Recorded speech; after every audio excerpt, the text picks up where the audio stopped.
Hello, welcome to another video and welcome to another reading vlog.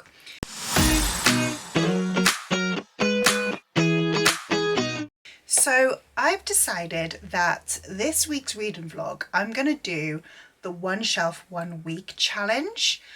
So I've seen this done by Amy at A Star Reads. I will tag her down below. I don't think Amy came up with this idea. I believe it's been done by quite a few people on BookTube, but the first person I saw was Amy, so I'm gonna just tag Amy. Anyway, the One Shelf 1 Week challenge is basically where you number all of your shelves, you do a random number generator to pick a shelf, and then you read books on that shelf. And across the week you're basically trying to like clear out that shelf of books, which I think is a really fun challenge. I'm excited because I'm hoping that it will give me shelves that I don't necessarily normally gravitate to. I am going to include my current TBR as a shelf because I probably should be reading the books on my TBR. But yeah, I'm hoping that's going to give me something fun and something interesting to read. The other thing that I am going to say with this challenge is I have quite a lot of series. I'm a fantasy reader. I read quite a lot of series. I am only counting basically I'm counting a series as one book, because if I've got like 5 books, if I own say 5 books in a series and I only need to read book 1, whether the number comes out on book 1 or book 5, I'm going to be reading book 1. So anything subsequent in the series is effectively not counting for this. Saying that does mean that some of my shelves are going to be multiple shelves, because otherwise it would only be one book and that's not very fun. Anyway, enough of that. I'm going to take you around and show you the shelves. We'll number them all up and then I'm going to come back to you and we're going to do a random number generator to find our shelf and a random number generator to decide what book we're starting with. Okay, we're starting downstairs on the shelves you don't see very often. This is shelf 1. This is my non-fiction shelf. Excuse all of the rubbish. And then this is shelf 2. These are all classics, and this is Bridgerton. I am up to book 3. The other 2 shelves here are rare. Okay, the bedroom shelves. So you might notice, if you might not notice, my bedroom shelves have changed, and basically the big bookcase that I had here collapsed. So I've replaced it with the squares. I'm going to ignore Robin Hobb. I'm currently reading Ship of Magic, and yeah, I'm only like 200 pages through that one, so I'm ignoring Robin Hobb, I'm ignoring Sarah J Maas, I'm ignoring that shelf of Cassandra Clare. I am going to, let's get a bit closer. I'm going to count Lord of Shadows, and my next, I think Tales of the Shadowhunter Market? No, Ghosts of the Shadow Market is my next short story collection, so I've got 2 books there. I'm ignoring Brandon Sanderson. I'm up to date with Joe Abercrombie. I've got City of Brass and The Poppy War, so that is 3 and 4, and I've got Trudy Canavan over there. So I've got 5 books on this shelf. That is shelf number 3. Back in the library, I'm going to do graphic novels, this shelf and this shelf, all counted as 1. That is all shelf number 4. Graphic novels, I've got Heartstopper, Fence, I've got a few manga there, I've got The Next Law Olympus. The only thing I haven't read on here is the Every Gift a Curse, and then I've got Golden Sun, Thunderhead, Stone Sky and Homecoming. So those 3 shelves are collectively shelf 4. Shelf 5 is down here, is my ARCs. Shelf 6 is this top one here. This is double stacked. And then shelf 7 is going to be this one and Keeper of the Lost Cities and Artemis Fowl, because they're just a series. So this one and those 2 series is shelf 7. Shelf 8 is my current TBR, the next book in the Trials of Apollo series, and Empire of the Damned. Can't hope that one doesn't come up. Shelf 9 is going to be this shelf and this shelf. This one here, I've only got this, so 1, 2, 3, 4, technically 5 books. So I'm combining those few with this shelf down here. That's shelf 9. Shelf 10 is this one. Shelf 11, 12, 13, 14, 15, 16, and then down at the bottom, shelf 17. Okay, so we have got 17 shelves to pick from. I've got my random number generator up. Let's generate a number. 6. Okay, that will be 1, 2, 3, 4, 5. Okay, that is the double stacked kind of this one up here. Look, can we see the double stacked YA shelf? Let me count up how many books are on there and do another random number. Right, we've got 22 books on that shelf. A little bit nervous now. Change the generator to 22 and let's do a random number. We are going with book number 5. Okay, that means I've got to take these back off the shelf again to get to it. So let's show you. Oh gosh. 1, 2, 3, 4, 5 is Karen M. McManus, Nothing More to Tell. Okay, I am excited by this one. I really enjoy Karen M. McManus, so yeah, excited to read this one. So book number 1 will be Nothing More to Tell. So my first book for this reading challenge will be Nothing More to Tell by Karen M. McManus, which I'm excited by. I don't lean too often towards YA anymore, but I do love a YA thriller, which the majority of that shelf is now YA thrillers or like YA contemporary. I've moved away quite a lot from the YA fantasy, so I don't have very much. I think I've got a couple books on there which are YA fantasy, but everything else is more of either contemporary or a thriller, so I'm excited. Nothing More to Tell. Let's read out the synopsis. 4 years ago, Bryn left St Ambrose School following the shocking murder of her favourite teacher. The case was never solved, but she's sure that the 3 kids who found Mr Larkin's body know more than they're telling, especially her ex-best friend Trip Talbot. He's definitely hiding something. When Bryn gets an internship working on a popular true crime show, she decides to investigate what really happened that day in the woods. But the further she dives into the past, the more secrets she finds. 4 years ago, someone got away with murder. Now it's time to uncover the truth. I'm so excited. I think I can read this one quite quickly. Okay, first book, Nothing More to Tell. Okay, I'm 100 pages into Nothing More to Tell. It's good so far. So we've basically got this mystery of a teacher was found dead by some students at a school 4 years ago.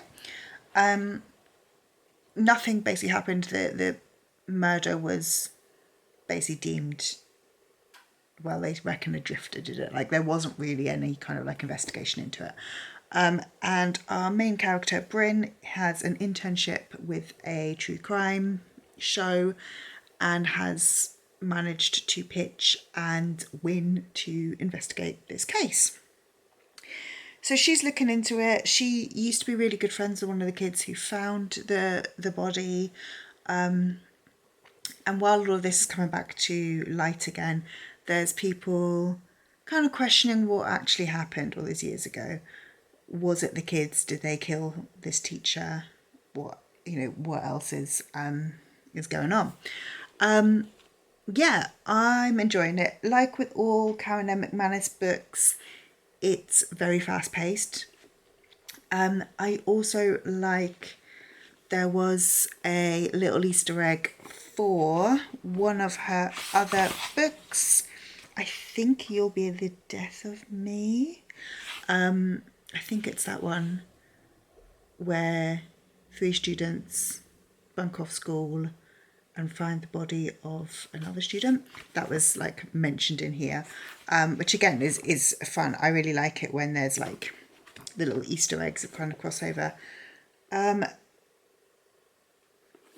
feel like there's at least one more Karen M. McManus book that is out now. Maybe two more. I think one's just come out.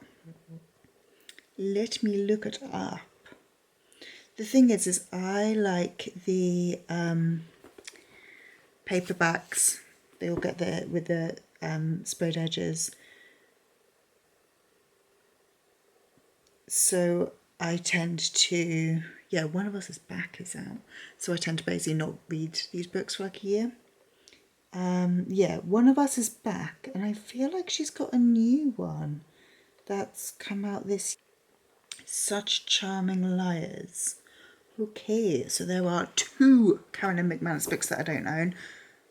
One of Us is Back and Such Charming Liars. I am excited to get those ones. But yeah, so far, enjoying this one. Like I said, I'm 100 pages in. This book's about 300 pages. As always, it's fast-paced, it's fun. I'm intrigued. I don't really know what's going on, but I feel like we're getting a fun amount of mystery. It's about 5:30 now, so I am going to feed little Miss Bella and little Miss Bracken, and possibly myself. I went shopping earlier, and basically Lidl have got like a spin to win bakery deal going on at the moment, and I knew I had 2 bakery things for free that expired today, so I put my shopping through in like 2 goes to get both of my like 2 free bakery items, and then I realised that I had planned to make nachos, but I had forgotten to buy chips and salsa. So I got another free bakery thing and went around a second time. So I've now got a French loaf as well, a baguette. So I'm like, right, do I want nachos tonight? Which is yummy. I did buy the nachos and the salsa. Or do I instead want to make like, I believe it's a Greek dish called briam, and it's like slow roasted tomatoes and aubergine and courgette and new potatoes, and you just basically roast it for like really, really slow for about like 3 hours, and it's all just kind of caramelized, delicious, num num num. And have that with my baguette. To be fair, it's 5:30, so it's probably too late to start making briam now, but that might be something I make tomorrow and just scoff. So yeah, I think I have just come to a decision. It is nachos night tonight. Friday night, nacho night. That's allowed. That is allowed. We ignore the fact that I had a McDonald's yesterday.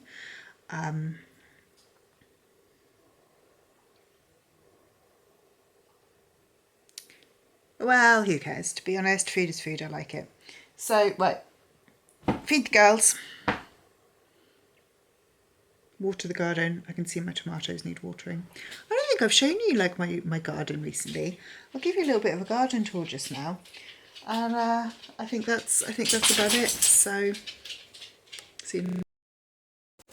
Okay, welcome to my garden tour. My garden is very small. I get pot gang, so this is what we are growing. Radishes. Give them a little water. They're probably nearly ready to pick. To be fair, these are carrots. Not doing so well. I've just poured that all over my foot. Courgette. Can we see we have got quite a nice sized courgette growing in there. Let's give you some water. And then that's also, I think this is squash, sunburst squash. Oh, we've got a few little oh, I'm sorry, bumblebee. Little sunburst squashes. Give that next one water. Chili, that is cucamelon, which actually is fairly delicious, but I have picked most of them. Tomatoes, and then I've got cucumbers down here. Oh, trying to actually pay attention to what I'm doing. Spring onions, strawberries and basil. This will be Thai basil, but it is only just been planted. Lettuce, herbs, so lavender, chives and thyme, rosemary and sage over there, and mint, more courgettes and squash, more tomatoes. None of my tomatoes are ripe yet, but there's my garden. Hello, so I'm up to, it's Saturday kind of lunchtime, by the way. I'm up to page 200 in Nothing More to Tell, and as always in the Karen McManus books, things are heating up. We are getting some action, we're getting twists, we're getting clues. I'm eating it up. I love it. I honestly think Karen McManus is an incredible author. I just think her books are fantastic. They're so like riveting. And I do honestly think that a lot of her plots are as good as like adult thrillers. It's just that her characters are teenagers rather than adults, which really puts her in YA, I guess. That was really obvious. Anywho, so yeah, 200 pages in, having a great time. I think this book's only 300. Hello, it's 4 o'clock, it's still Saturday. I've just finished Nothing More to Tell. It's so good.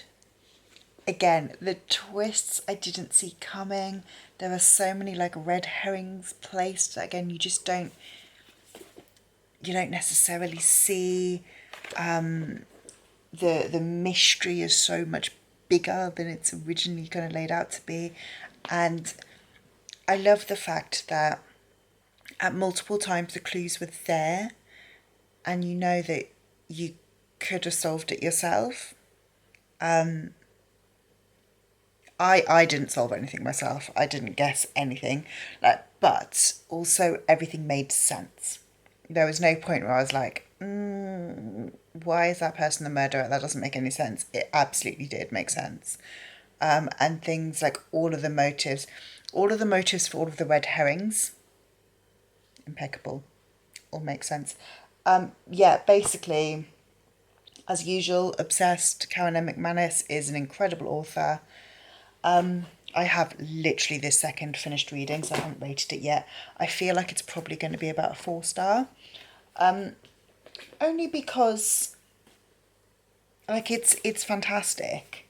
But I just feel like I don't feel like it's gonna stick with me like for a really long time. So I don't feel like it has that 5-star energy, but fantastic. Honestly, if you like thrillers and if you want like a kind of quick palate cleanser, more on the YA thriller, Karen M. McManus is up there with one of the best YA thriller authors.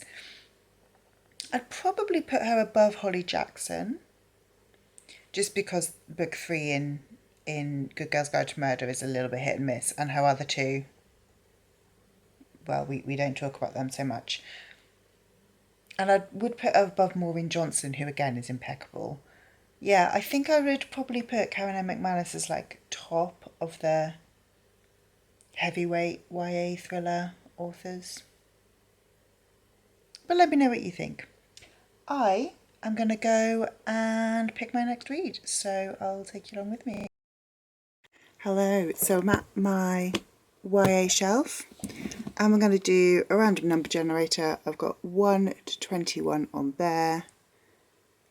Number 10. Okay, let me just flip you around and move some of these out of the way. 1, 2, 3, 4, 5, 6, 7, 8, 9, 10 is 5 Little Liars by Amanda K. Morgan. I don't think I know anything at all about this book. So let's read the synopsis. Nothing ruins summer break like a secret, especially when that secret is a dead teacher. It's going to be similar to what I've just read, isn't it? Ivy, Tyler, Kinley, Cade and Matty were virtual strangers before Dr. Stratford's psychology summer class. That all changes when an altercation after class leaves the 5 students standing over their teacher's corpse. Now they have to get rid of the body and come up with a story that doesn't end in jail time. With the police hot on the case, they don't have long to figure out how to trust each other. but in order to take the lead, you have to be first in line. And that's the quickest way to get stabbed in the back. Okay. It does say perfect for fans of Karen M. McManus. It does sound very, very similar to the book I have just read. But cool. 5 Little Liars will be the next book on my one shelf 1 week project. Hello, it's Sunday and I'm 100 pages into 5 Little Liars. So this is very, very similar to One of Us is Lion by Karen M. McManus. So we've got our 5 characters. We have got Ivy, who is the Queen Bee, which is a character in One of Us is Lion. Tyler, who is the kind of like dropout class delinquent, which again is a character in One of Us is Lion. Kinley, who is the top of the class, again is a character in One of Us is Lion. Then we've got Cade, who's like a kind of rich boy, bit of a jock, again character in One of Us is Lion. And Matty, who's just kind of a spare. Anyway, we've got these 5 characters. Cade has just punched their teacher and he's died, which feels like it's all very quick and convenient. So now basically, like I said, we're 100 pages in, and I'm assuming that the other 200 pages of this book is hiding the body and hiding the crime. They've decided that they're going to dissolve the body, and so they're going out to find the chemicals because they saw it on Breaking Bad. And it's like, yeah, I'm not really sure what life works like that. And yes, you know, I'm sure you can go to like a hardware store and find chemicals that will dissolve a body. But in the quantities that you need, like, just not very realistic. Yeah. Currently it is feeling a little bit too similar to One of Us is Lying. It feels like, basically what it feels like to me is that Karen M. McManus wrote this really good book, One of Us is Lying. She got very successful with it, has sort of redefined the YA thriller genre. And like always, when you kind of, you know, start with something that is genre defining, let's say, you will then get copycats. And Amanda K. Morgan is a copycat, but has written it in a way where she's just taken the exact blueprint. You know, she's not done, whereas say someone like Farida Amide Ameki, whose name I might have got wrong there, from like Ace of Spades or Where Sleeping Girls Lie, has taken that idea of the YA genre, which, you know, Karen M. McManus sort of started, and has made it her own. Or even like Ravina Guron in this book Kills, again, has taken the idea but has made it her own. She's taken basically the plot of One of Us is Lying and has put different names on the characters. So at the moment, like I said, I'm 100 pages in. I have read it all this morning. I've read it all in like an hour and a half. So it's a very quick read. I'm not sure it is the most intriguing read I've ever read. Yeah, I'm gonna carry on reading. Because I feel like, whereas I feel like the plot of One of Us is Lying was who murdered the guy, Simon. The plot of 5 Little Liars, I guess, is how do they cover it up. And I'll be 100% honest with you, that doesn't really intrigue me. We already know what's happened. So yeah, I'm going to carry on reading, and hopefully this will be a little bit more intriguing. But yeah, I'll let you know when I get to the 200 page mark what my thoughts are. Hello. So I'm at the 200 page mark, and honestly this book is reading so quickly. It's literally been 50 minutes since I last checked in, so 100 pages in 50 minutes, 2 pages a minute, that's quick. I don't really know what to think.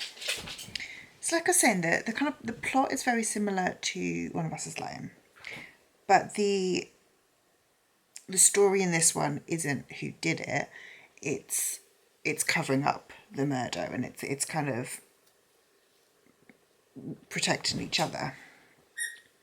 Bracken's got a squeaky toy, so you might hear some squeaks. Especially now she's going to go and destroy it back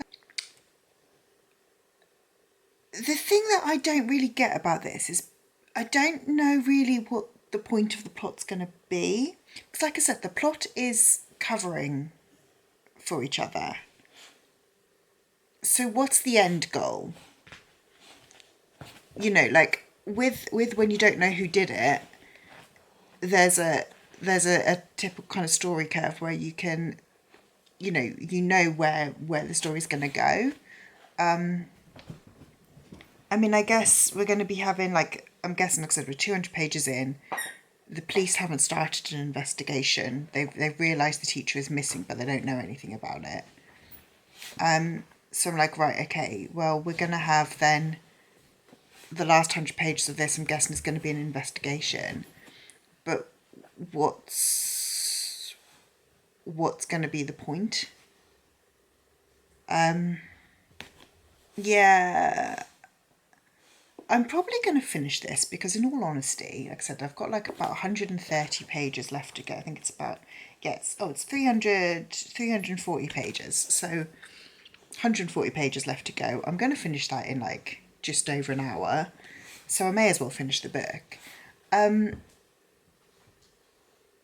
not massively intrigued.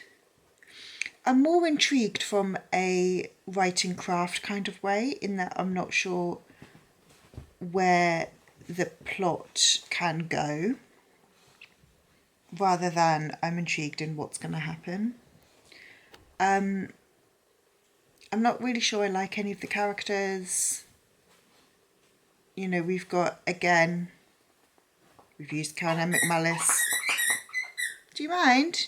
We used Karen McManus blueprint. Our good girl top of the class cheats. Our drug dealer delinquent is doing it for a good reason.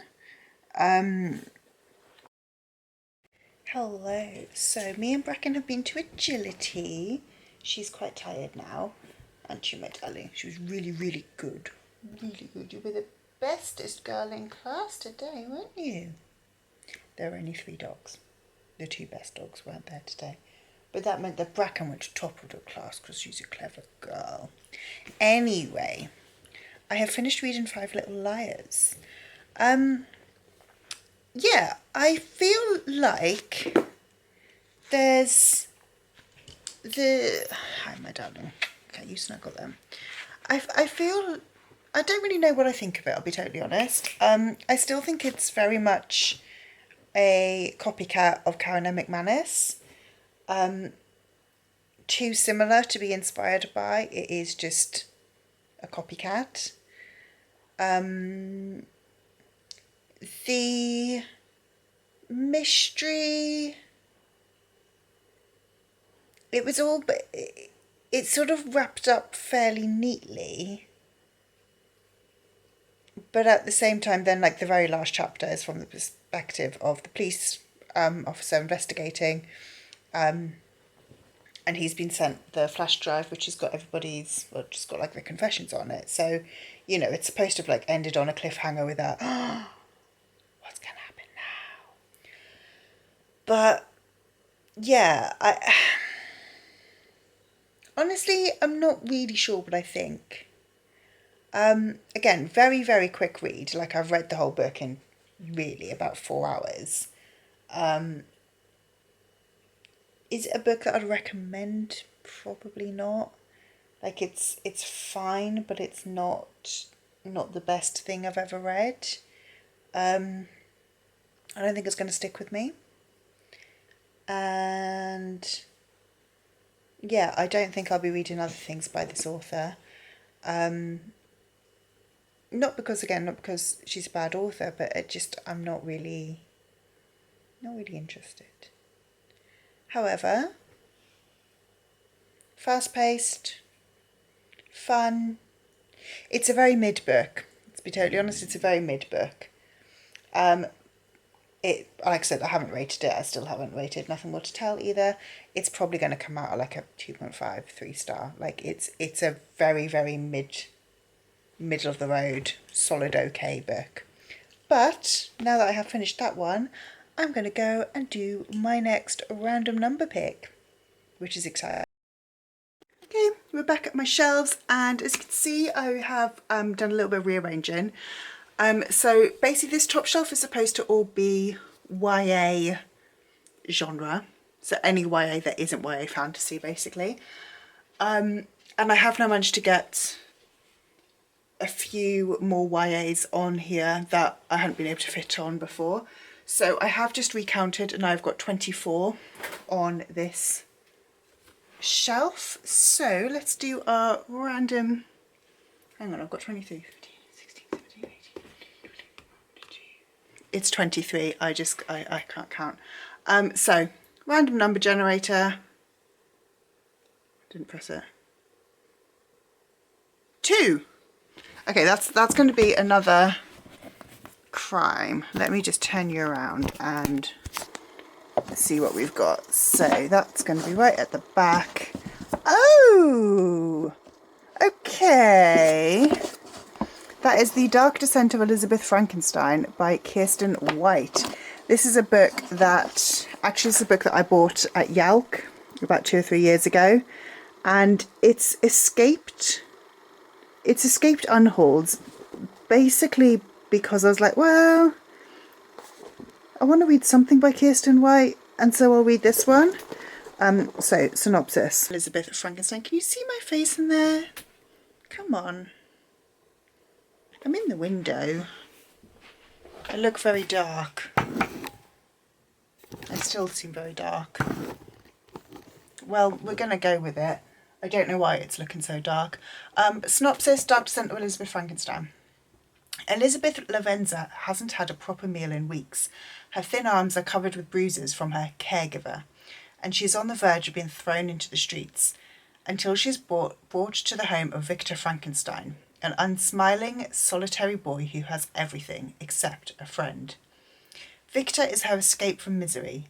Elizabeth does everything she can to make herself indispensable, and it works.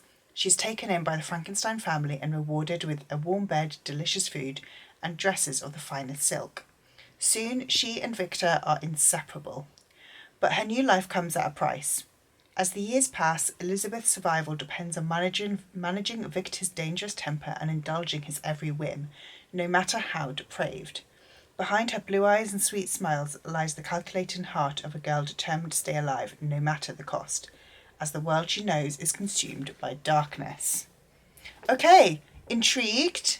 This cover is kind of creepy, although it's actually fabric and not skin. Now I'm looking at it closer.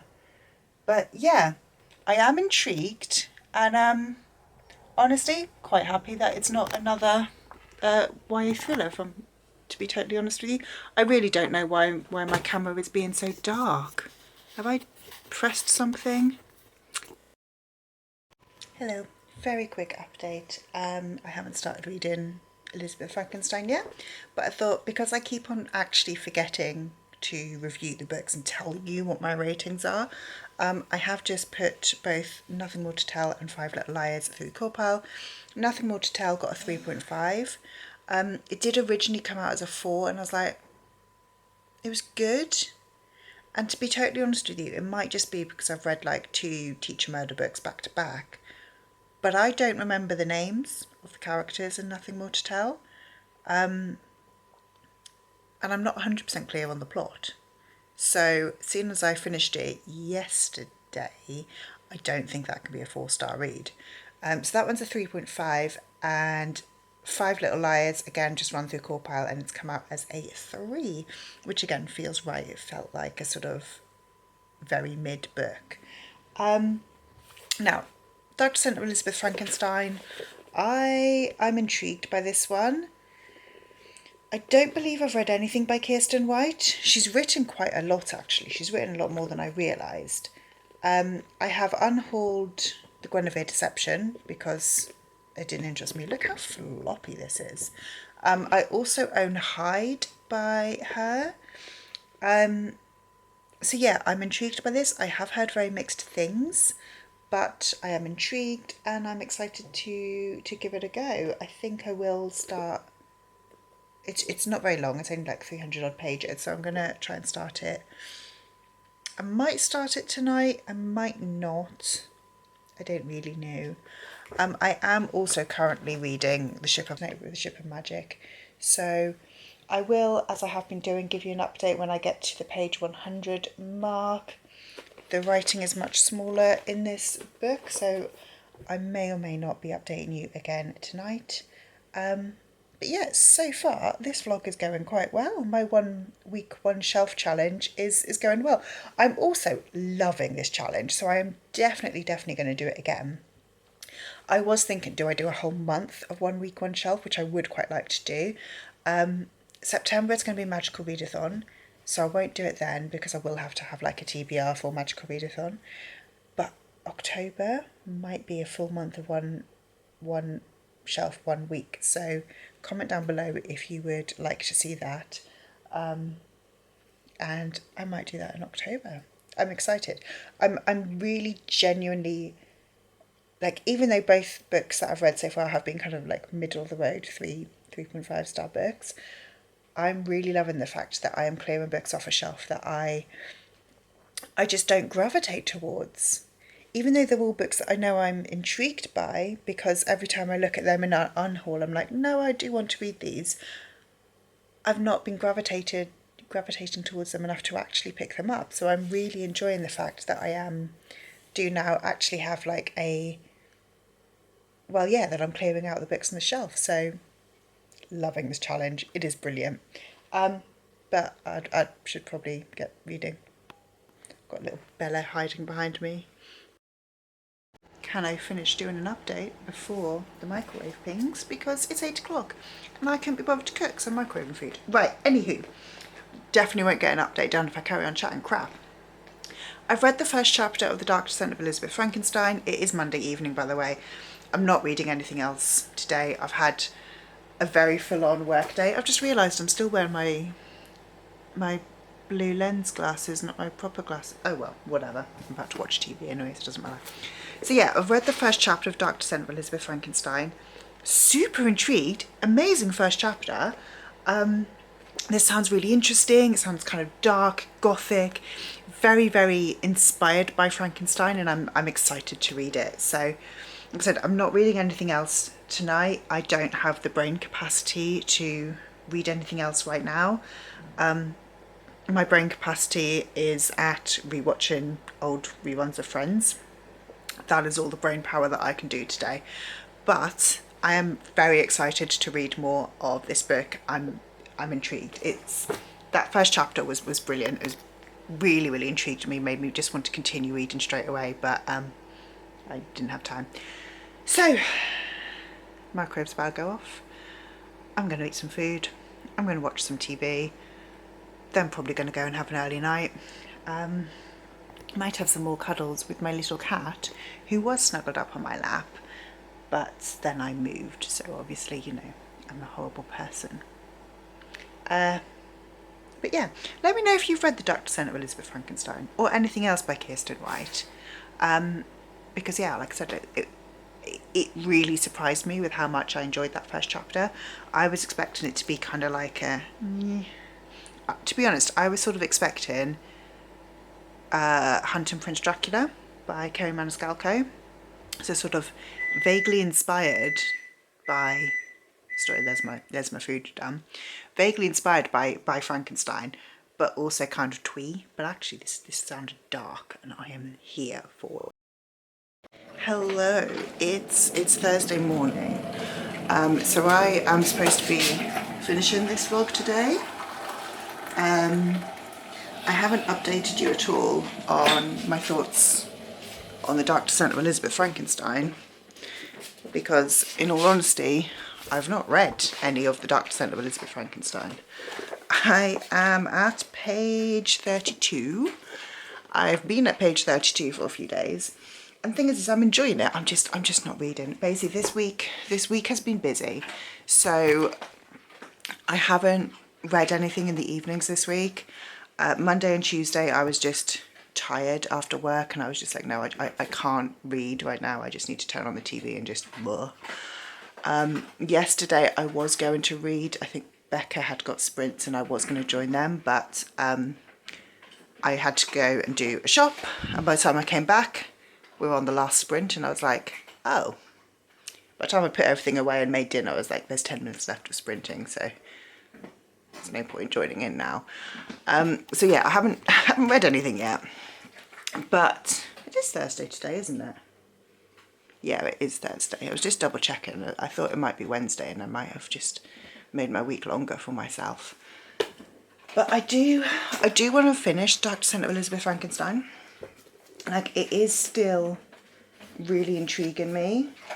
I'm going to, I think tonight my plan is to find someone who's sprinting, or find some old sprints, and try and read for about 3 or 4 hours tonight. I want to make a good dent into Elizabeth Frankenstein. The thing is like, this challenge was completely off TBR. So I actually haven't really touched my TBR for this month, and it is the 20th of the month today. Next week I'm doing my Jacqueline Wilson challenge, which again is kind of off TBR. And the second book I'm reading is Ship of Magic by Robin Hobb. So normally when I have these challenges, I am reading my TBR alongside as like my kind of second book. So I always have got at least 2 books on the go at once. But with my second book being Ship of Magic, I haven't finished that. I've made good progress in it, but I haven't finished it enough to be able to get the next. You wake me up first. And I like to read in the mornings as well, and just kind of get myself in the state of mind.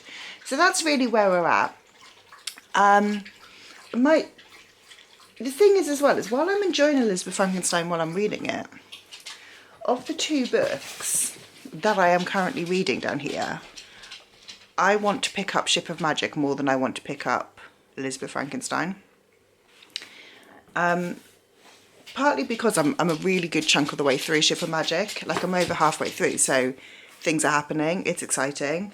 Whereas I'm right at the very beginning of Elizabeth Frankenstein, so nothing's really happening yet. Yeah. Don't know. Anyway, I'm gonna come back to you when I have actually got a bit more of an update. Like I said, I'm hoping that I'm gonna have a few hours reading this evening and I can make some good progress. So, hello. So I've actually not read any more of Dark Descent of Elizabeth Frankenstein. I might be lying to you. I might have read another page. I'm on to page 40, so actually I read like 5 pages. Well done me. But it is now Thursday night, as you can tell by the fact it is dark outside. I don't know why I did that. I'm going to wrap this vlog up, but I'm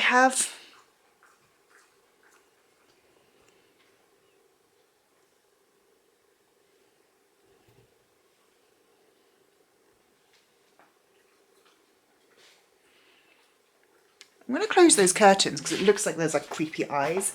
I think it's the neighbour's fairy lights. Or some sort of weird demonic possession in my garden. Anyway, what I was saying is I'm going to wrap up this vlog now. I have really enjoyed the 1 shelf 1 week challenge. However, it really was more of a 1 shelf 1 weekend, and then I didn't read anything for the rest of the week challenge. But that doesn't quite have the same ring to it. But yeah, in this week, in this vlog, I've read, well, 2 books and started a 3rd. And again, I am glad I have started this one. This is going to be moved to be my bedtime book.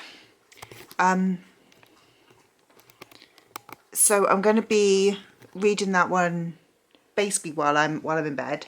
not while I'm in bed, but like before I go to bed, just so I can try and get it finished. I'm going into the dark. Yeah, just so I can try and get it finished in the next, before the end of the month. It's the 22nd today, and my goodness, in my head, it's still about the 1st of August, and I keep on kind of going like, oh no, it's fine. There's loads of time left in the month to read my TBR. I haven't actually started my TBR for the month yet, because I've been doing stupid things like this. But still, who cares? Who gives a shit? It's reading. It's not that deep. Anyway, I'm going to wrap this vlog up. So if you like this video, please do leave me a like, subscribe down below. Let me know if you just want to let me know you were here. Leave me. I think there is like a Frankenstein emoji. Don't know what kind of accent I just did then. Is there some sort of Frankenstein emoji? I feel like there is, unless I've made one up. Again, very possible. Yeah, there is. So leave me a Frankenstein emoji if you just want to let me know you're here. And if you like this video, subscribe. All of that jazz. I totally forgot what I was meant to be saying now. Anyway, I'm clearly very tired, going to bed, and I will see you in the next video. Bye bye bye.